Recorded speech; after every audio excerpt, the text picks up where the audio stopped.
Kelajagida endi ayniqsa yoshlarimiz bilan muhtaram prezidentimiz ham mana shu narsaga bizni hammamizni undayot qilib o'zini hissasini qo'shadigan farzandlar ro'yxatda bo'lsin deb to'g'risi havas bilan niyat qildim.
Muhtaram prezidentimizni mana shu eng asosiy niyatlari har bir mana shu sportni yaxshi ko'rgan jajji farzandlarini olimpiya shohsupalarida ko'rishni mana shu otaxon-onaxonlarimizdan so'rab qolamiz. Duo qilinglar mana shu jajji yigitlarimizni, qizlarimizni Xudo xolasa muhtaram prezidentimiz bilan birgalikda sizlar yutuqlarini ko'rib, bu yutuqlar davomli bo'lishini Xudodan so'rab qolamiz.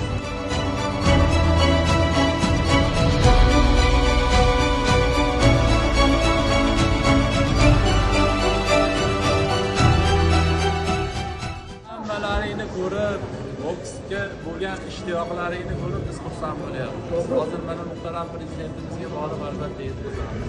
Lekin ularning niyatlari men sizlarga yetkazsam, Jizzaxdan ham olimpiya chempionlari chiqsin deb niyat qilaman.